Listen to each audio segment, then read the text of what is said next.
Olá, irmãos, graça e a paz do Senhor Jesus. Aqui é a irmã Ana e estamos aqui para mais um vídeo dos Salmos.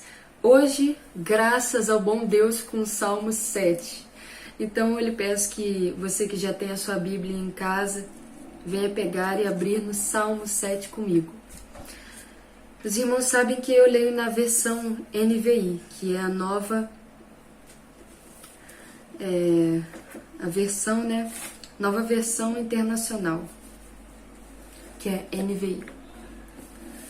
Então eu peço que os irmãos já abram comigo no Salmo 7. Eu vou ler, a jogada é assim, aqui no canal eu leio primeiro o Salmo inteiro e depois eu venho analisando com os irmãos o que o Espírito Santo ministrou comigo, me disse, me ensinou, me exortou, me falou, Então, começando o Salmo 7, NVI. O Salmo 7 aqui fala sobre a confissão e a oração que Davi fez ao Senhor acerca de Cushi, o benjamita. Cushi, o benjamita, eu fui pesquisar mais a fundo, gente, e na minha Bíblia de estudo diz que não tem mais nenhuma passagem sobre Cushi, o benjamita. Ele é mencionado aqui e os teólogos supõem que Cushi seja um enviado de Saul para matar Davi. Então, Davi faz essa oração e escreve esse salmo ao Senhor sobre isso, em cima dessa situação que ele viveu. Salmo 7, versículo 1. Senhor meu Deus, em ti me refugio. Salva-me e livra-me de todos os que me perseguem, para que, como leões, não me dilacerem nem me despedacem, sem que ninguém me livre. Senhor meu Deus, se assim procedi, se nas minhas mãos há injustiça, se fiz algum mal a um amigo, ou se poupei sem motivo o meu adversário, persiga-me o meu inimigo até me alcançar. No chão me pisoteie e aniquile a minha vida, lançando a minha honra no pó. Levanta-te, Senhor, na tua ira. Ergue-te contra o furor dos meus adversários. Desperta-te, meu Deus. Ordena justiça. Reúnam-se os povos ao teu redor. Nas alturas reina sobre eles. O Senhor é quem julga os povos. Julga-me, Senhor, conforme a minha justiça, conforme a minha integridade. Deus justo, que sondas a mente e o coração dos homens, dá fim à maldade dos ímpios, e ao justo dá segurança. O meu escudo está nas mãos de Deus, que salva o reto de coração. Deus é um juiz justo, um Deus que manifesta cada dia o seu furor. Se o homem não se arrepende, Deus afia a sua espada, arma o seu arco e o aponta. Prepara suas armas mortais e faz de suas setas flechas flamejantes. Quem gera a maldade concebe sofrimento e dá à luz a desilusão. Quem cava um buraco e o aprofunda cairá nessa armadilha que fez. Sua maldade se voltará contra ele, sua violência cairá sobre a sua própria cabeça. Darei graças ao Senhor por sua justiça. Ao nome do Senhor Altíssimo cantarei louvores. E eu quero começar observando com os irmãos aqui o versículo 4, que diz: se fiz algum mal a um amigo, ou se poupei sem motivo o meu adversário. Aqui nós vemos que Davi, ele ia para muitas guerras que o Senhor mandava, e ele direcionava, o Senhor direcionava Davi a dar cabo da vida dos inimigos, a matar, a aniquilar, e assim Davi ia vencendo as guerras quando o Senhor estava com ele, direcionado pelo Senhor, Davi ele ganhava muitas guerras. E como cristão, hoje em dia nós sabemos que nossas guerras não são físicas, mas espirituais. E o nosso inimigo hoje em dia é Satanás, os principados e potestades e todo o inferno, Nós não saímos por aí pela rua com espada e lança e flechas e com armas matando pessoas. Não, nossa guerra não é contra gente, contra humanos, mas sim uma guerra espiritual. E muitas vezes, o Espírito Santo ele nos guia a fazer algo, um ato profético, um ato de repreensão no mundo espiritual, um ato de guerra no mundo espiritual. E quantas vezes nós não fazemos? Quantas vezes, para vencer uma guerra, o Espírito Santo nos dá a estratégia e nos dá a orientação e o direcionamento, e muitas vezes por dúvida ou preguiça mesmo, ou por algum outro motivo, falta de fé ou temor, nós não fazemos esse ato. E muitas vezes pela falta de obediência, né? Pela falta de obediência nós acabamos perdendo a guerra, perdendo a deixa, perdendo o lance, né? Perdendo a oportunidade de vencer aquela guerra e talvez adiando a vitória, sendo que o Espírito Santo já nos direcionou ao ato que devemos fazer. E aqui eu consigo lembrar daquela passagem de 1 Samuel 15, 22, que eu quero ir lá rapidamente com os irmãos e ler. Nessa passagem de 1 Samuel 15, 22, o profeta Samuel está falando a Saul, que desobedeceu a ordem do profeta, que era a palavra de Deus, né? Está repreendendo o primeiro rei de Israel, que foi o rei Saul. Acaso tem o Senhor tanto prazer em holocaustos e em sacrifícios quanto em que se obedeça a sua palavra?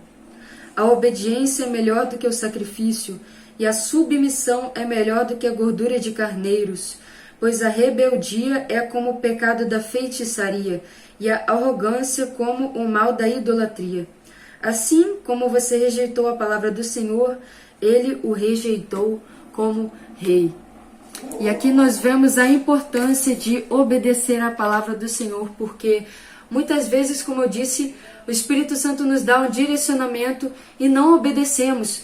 Mas quantas vezes nós sacrificamos, né? Eu vi essa palavra numa consagração que eu fui recentemente. Quantas vezes nós queremos pagar o preço e renunciar e fazer jejum e propósito no monte, propósito no vale, propósito de esses propósitos assim criativos, e muitas vezes que vão sacrificar a nossa carne, mas nós não obedecemos a simples ordem do Espírito Santo. Muitas vezes a vitória ela é tida por nós de uma forma simples, é só obedecer, mas nós preferimos sacrificar.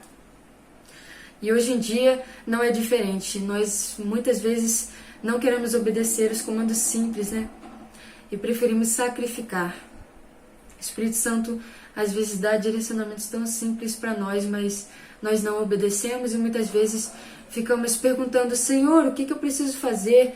E ficamos sacrificando e fazendo vários propósitos, sendo que a vitória está tão perto e o Senhor já nos deu direcionamento. E a única coisa que basta para alcançarmos a vitória é a obediência. Então, irmãos, estejamos sensíveis à voz do Espírito Santo, porque é muito melhor obedecer do que sacrificar. O próximo versículo que eu quero estudar, meditar com os irmãos, é o versículo 12. Se o homem não se arrepende, Deus afia sua espada, arma o seu arco e o aponta. Prepara as suas armas mortais e faz de suas setas flechas flamejantes. Aqui nesse versículo 12, 13, né? Eu vejo como cai por terra aquela visão mundana, né, de que Deus é só amor. Nós sabemos, nós que temos intimidade com Deus, nós que conhecemos o Deus de Israel, né, o Criador dos céus e a terra, o nosso Criador e Pai, nós sabemos que Ele não é só amor. O Senhor é amor, sim, é verdade, mas o Espírito Santo, Ele veio a me ensinar, certa feita, que Deus, assim como Ele é o amor, o próprio amor, não é que Deus é o amor, não é que Deus tem o amor, né? Tipo assim, Deus tem o amor e Ele dá pra gente. Não, Deus é o próprio amor. Deus também é a própria justiça. Não é que Deus tem a justiça, Ele é a própria justiça e Ele não pode se negar, porque Ele é justo, porque Ele é a própria justiça. Então nós vemos que até mesmo no meio dos crentes, né, no meio cristão, nós temos uma ideologia que Deus é amor e que Deus ele não fere, que ele não machuca, que ele só protege, só ama, só abençoa. Não. Deus, ele quando quer matar, mata, quando quer deixar de cama doente, deixa, quando corrige, ele corrige para valer. Quando ele quer aniquilar uma geração inteira, ele aniquila, como aniquilou Sodoma e Gomorra pelo pecado. Então Deus, nós sabemos que ele não é só amor, mas ele pune, e ele pune severamente. Está escrito em Hebreus 10, 31. Dura coisa é cair nas mãos do Deus vivo. Então Deus, ele não é bobo, ele não é palhaço, ele não só abençoa e ele venda os olhos, assim como eu já vi várias pessoas com a ideia de que praticando sexo fora do casamento, a mulher engravidando e eles vão casar, casa logo que é melhor, e eles casam e acham que Deus abençoou. Não, Deus não é bobo, Deus não nega a si mesmo e não nega a própria justiça, Deus não abençoa o que foi concebido em pecado. Então às vezes eu vejo as pessoas tratando Deus como se fosse assim, um boneco de bênção, um palhaço, um mágico da lâmpada, né? E ele não é. Deus, ele é justo, ele é soberano, ele é rei, ele é Deus, ele é criador dos céus e da terra e ele tem toda a majestade, todo o poder. Então, Deus sabe discernir bem quem faz as coisas certo, quem anda em santidade mesmo e tem o coração preocupado com o que ele vai achar, né? E quem fica só brincando dentro da igreja, quem fica frequentando a igreja com o pé no mundo, praticando coisas do mundo, tendo palavreado do mundo, usando coisas do mundo, praticando coisas do mundo e achando que engana Deus, né? Mas não engana, engana a si mesmo, infelizmente, matando a própria alma e condenando a si mesmo perante Deus e o mundo espiritual, né? Porque não é só Deus que vê a gente, mas sim os demônios e os anjos, porque o diabo é acusador. Ele só tem legalidade com a nossa vida, só consegue tocar para ferir a gente quando nós achamos que estamos mentindo para Deus, andando em santidade, assim, tendo uma vida de máscara, né? Andando em santidade só na igreja, tendo todo o título de crente e tal, mas lá fora a gente tem as mesmas práticas, fala palavrão, trata as pessoas mal, vai para a festa do mundo, usa droga, faz sexo fora do casamento. Então isso tudo é um engano até só para si mesmo, né? E o diabo vai lá e fala, ó, teu filho lá que diz que tá na tua casa, diz que tá te adorando, diz que anda em santidade, é lá, teu filho tá lá na balada, tá lá na rave, tá lá, ó, com o namoradinho fornicando, fazendo sexo. O diabo é acusador. E se ele tiver argumento perante Deus para te tocar e tocar na tua vida, tocar na tua saúde, tocar nos teus relacionamentos e nos teus sonhos, e se você der essa legalidade a ele, ele vai lá e toca. Por quê? Deus é justo. Deus vai negar a própria justiça? Você tem que andar nesse caminho. Se você andar no outro, mesmo sabendo do caminho, Deus vai te proteger, tampando os olhos para a própria justiça? Não vai. Então, sabemos que Deus é um Deus justo e soberano. E tudo que Deus faz, toda essa justiça, toda essa santidade que Deus estabelece em nossa vida, não é para nos castigar, para nos matar. Muito pelo contrário, Ele dá a fórmula de como sermos felizes ainda nessa terra, nesse plano, e alcançarmos a felicidade eterna que é o reino dos céus. Muitas vezes nós temos relacionamentos e, por exemplo, caímos no pecado de fazer sexo antes do casamento. Isso abre uma legalidade para Satanás fazer bagunça nos nossos sentimentos e a relação não ser duradoura. Ou seja, o pecado gera a morte. Isso é fato e pecado é pecado. Então, mesmo que nós não temos essa consciência, achamos que, não é tão ruim, ou o caminho não é tão ruim. Eu consigo fazer dar certo, tendo essa prática e seguindo esse caminho. Não, não consegue. Deus dá a fórmula do caminho certo. E o caminho certo não é impossível de ser seguido. Com a ajuda de Deus, nós conseguimos alcançar essa plenitude. E o nosso casamento vai ser selado com a bênção de Deus e com o sangue de Cristo. E nós finalmente vamos desfrutar do casamento, do relacionamento, da vida com Deus feliz, plena, sabe? Com a bênção do Deus vivo que criou os céus e a terra. Então, esse caminho existe, gente. E a santidade vale a pena ser vivida. A santidade vale a pena ser seguida. Você ter um casamento, filhos abençoados, um casamento selado, protegido verdadeiramente por Deus, que vai dar certo, que não vai acabar, que vai ter toda a bênção de Deus. E isso não é qualquer coisa. O diabo não vai ter legalidade para vocês ficarem brigando, ficarem se irritando uns com os outros e daqui a pouco o outro vai estar em pecado, te traindo, daqui a pouco o relacionamento vai acabar em divórcio. Isso é mal, isso é legalidade, isso é um relacionamento que foi, um casamento que foi concebido em pecado. Isso não é bom. Deus não se agrada de ver os seus filhos tristes e caindo na morte do próprio pecado. E isso vai nos dizer o versículo 14, que é o próximo versículo que eu quero meditar com os irmãos. Quem gera a maldade concebe sofrimento e dá à luz a desilusão. Quem cava um buraco e o aprofunda cairá nessa armadilha que fez. Sua maldade se voltará contra ele, sua violência cairá sobre a sua própria cabeça. E quando fala de maldade aqui no versículo 14, quem gera a maldade concebe sofrimento e dá à luz a desilusão. A maldade aqui, gente, não é necessariamente o pecador, o ímpio. Ímpio quer dizer pessoa que tem prazer no pecado e não se arrepende. Quer viver no pecado e acabou. Aqui nesse versículo não fala só sobre a maldade que o ímpio pratica para outra pessoa.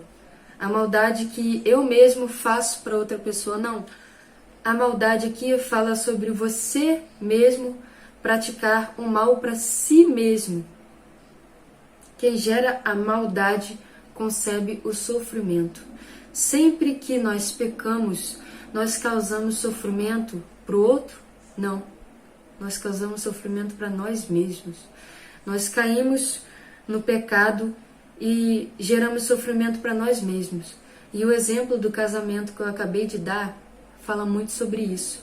Sobre o pecado, ele é muito prazeroso. No momento do ato, ele nos dá uma alegria momentânea, né? Mas depois ele nos causa sofrimento. Depois o diabo tem legalidade sobre a nossa vida, contra a nossa vida, né? Depois nós não conseguimos seguir o caminho certo, o caminho da felicidade duradoura, não da felicidade momentânea. Nós acabamos seguindo o caminho de sempre dar errado, sempre ter um relacionamento, cair no pecado, vou praticando pecado, mas dá errado, sempre acaba em briga, sempre acaba dando errado. Eu tento com umas pessoas que parece que vai dar certo, mas sempre dá errado, sempre acaba em término, sempre parece que eu estou na mesma roda, girando e não dou em lugar nenhum, parece que não dou certo com ninguém.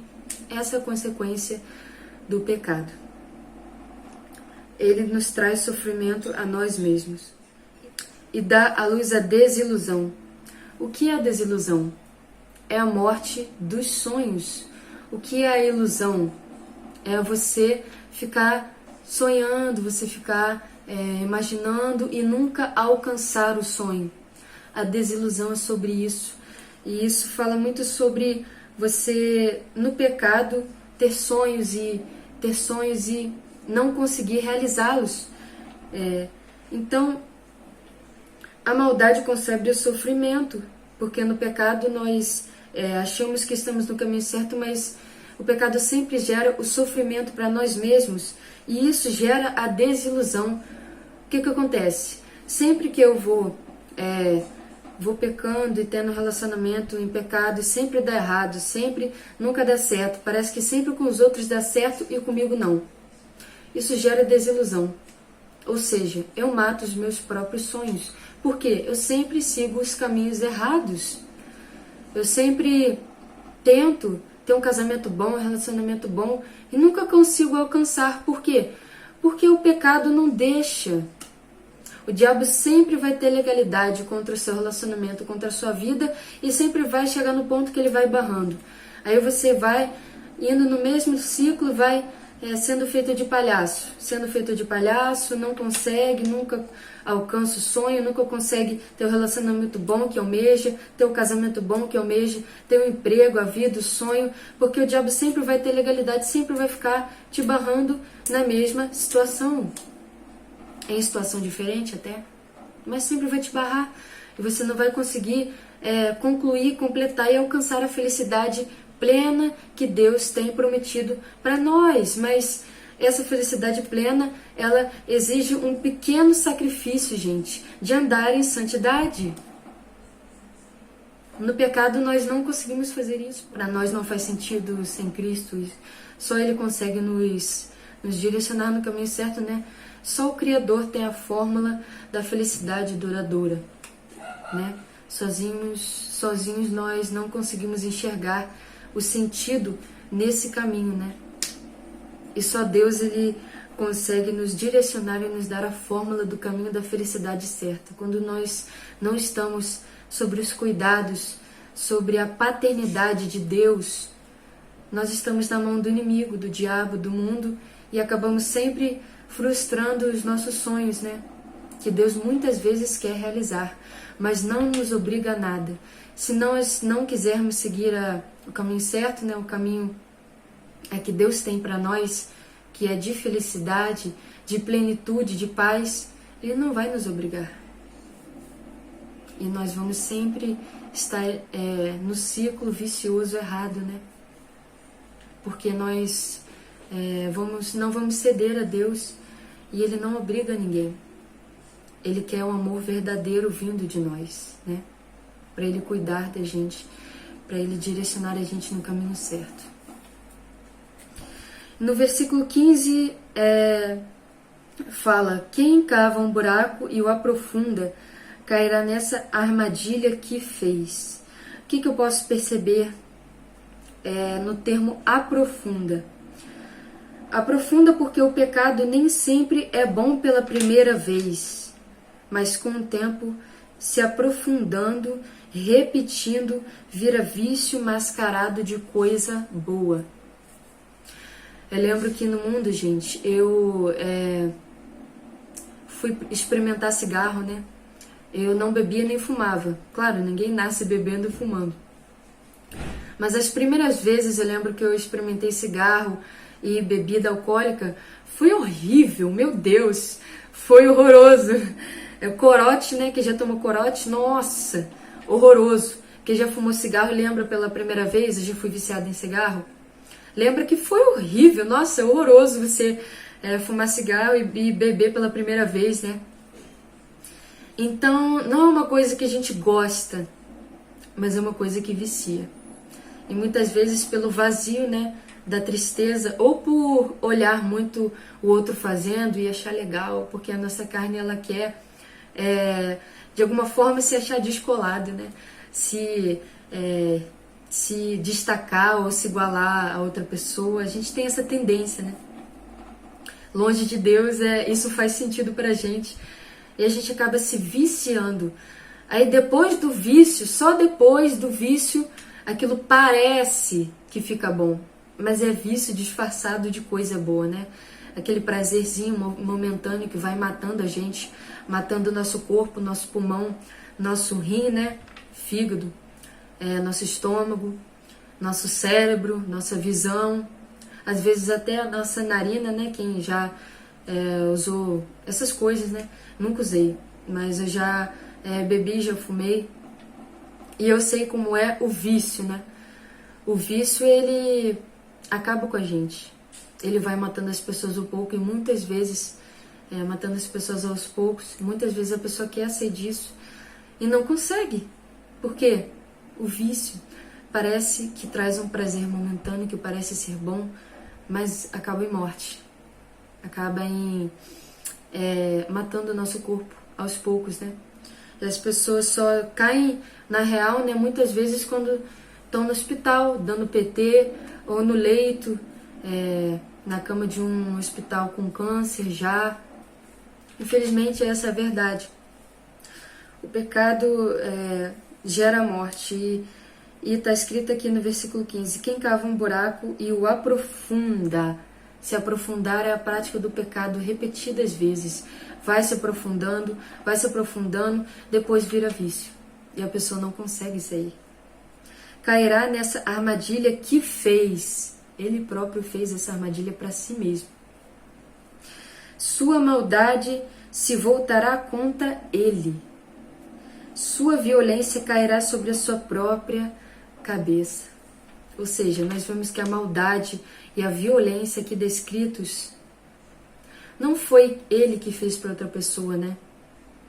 O personagem aqui. Mas foi ele que fez contra ele mesmo. Foi ele que cavou a própria cova.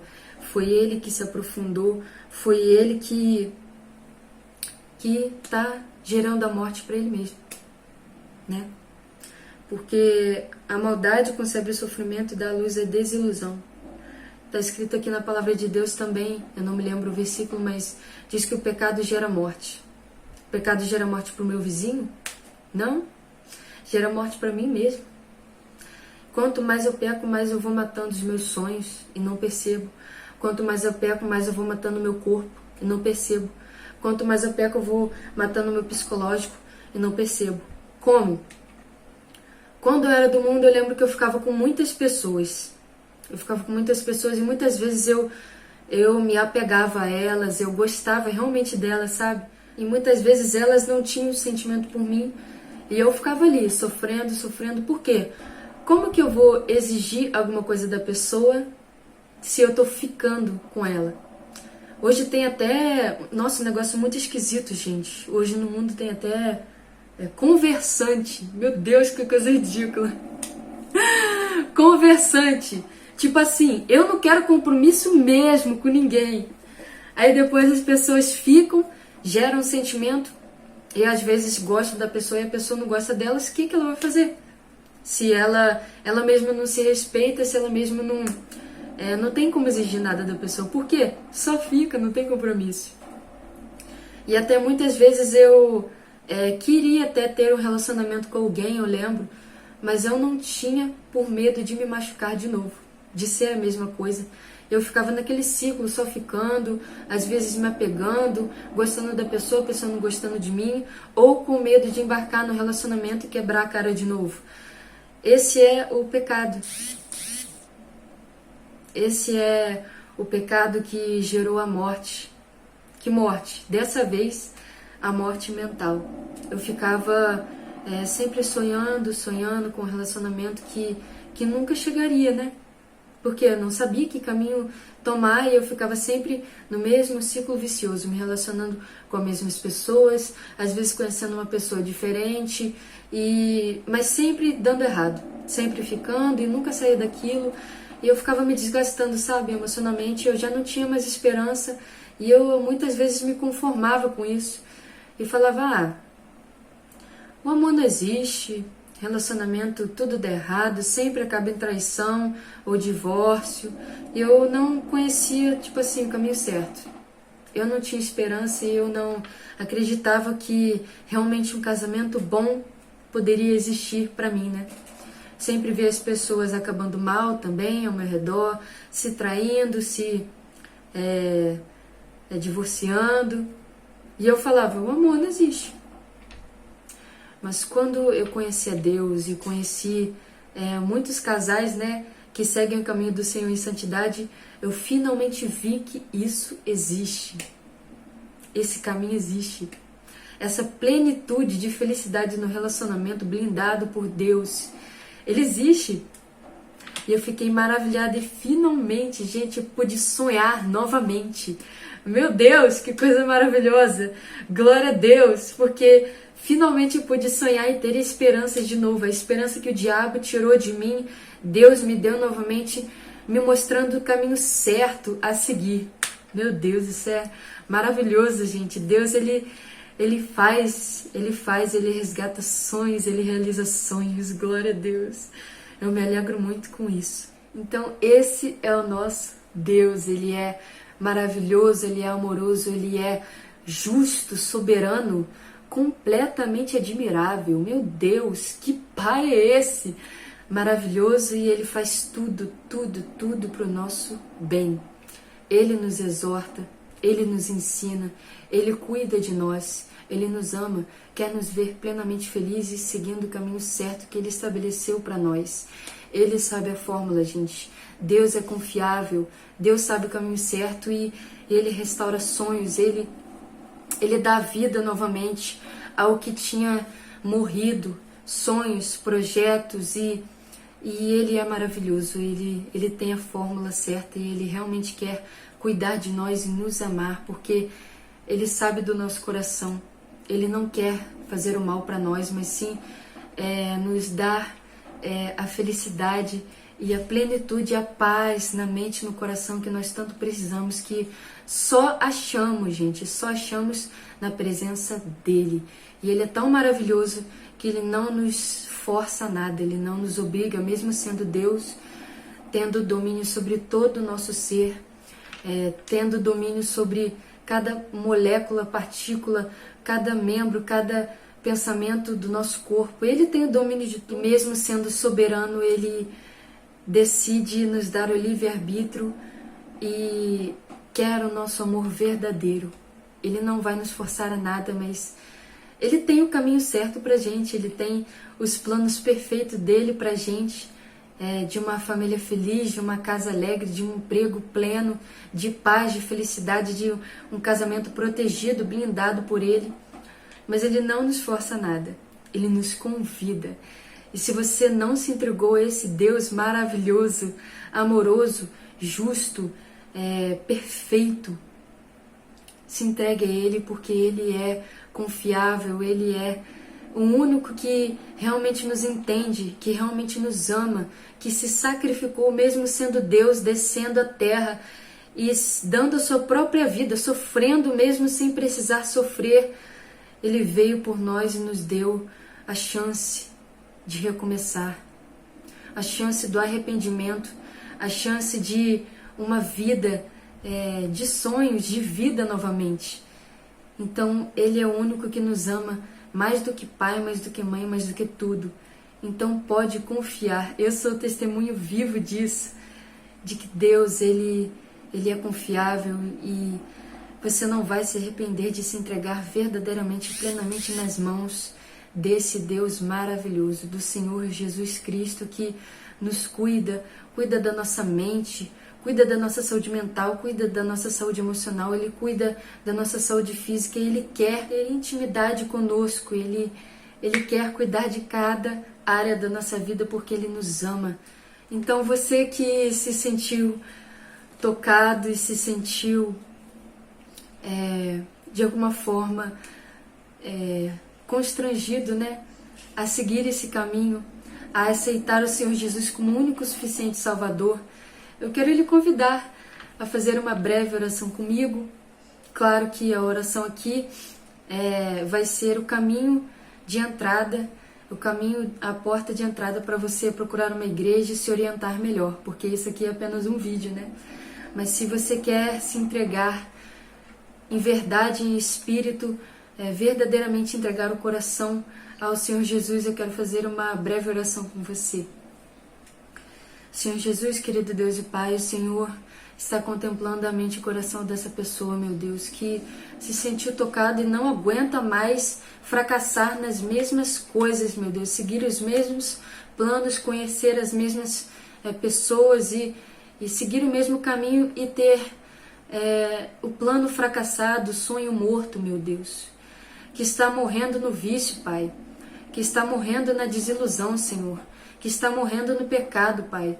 Essa pessoa que se arrepende de coração, meu Deus, e quer acertar, quer seguir o caminho justo, o caminho certo, o caminho que vai levar a vida, a felicidade duradoura, a felicidade real, meu Deus, que o Senhor tem para nós. Eu quero, Pai, orar pela vida dessa pessoa, E se ela está entregando, meu Deus, a vida dela, Pai, em Tuas mãos, meu Deus, verdadeiramente eu lhe peço que receba. Eu lhe peço que você que quer entregar a tua vida ao Senhor Jesus, venha repetir comigo: Senhor Jesus, e diga seu nome, diga: eu aceito Jesus como o único e suficiente Salvador da minha vida. Decido me entregar em espírito e verdade em Tuas mãos, me arrependendo dos meus pecados e recebendo os planos e os caminhos que o Senhor tem para mim. Pai, escreve meu nome no livro da vida, Senhor, e me tira dessa vida, Pai, de morte e de pecado, porque eu quero seguir, Pai, esse caminho, meu Deus, e ser cuidado pelo Senhor somente, em nome de Jesus. E eu creio, meu Deus, que o Senhor recebeu essa vida, o Senhor vai escrever esse nome no livro da verdade que está nos céus, Pai, com Tua caneta de diamante, meu Deus. Escreve, meu Deus, o nome dessa pessoa no livro da vida, meu Deus, nos céus, e venha, Pai, orientá-lo, guiá-lo no caminho certo, Senhor, em nome de Jesus. Eu agradeço a você que veio até essa parte do vídeo, e Deus abençoe teu dia, tua semana e teus caminhos. Até o próximo vídeo, e fiquem na paz do Senhor Jesus.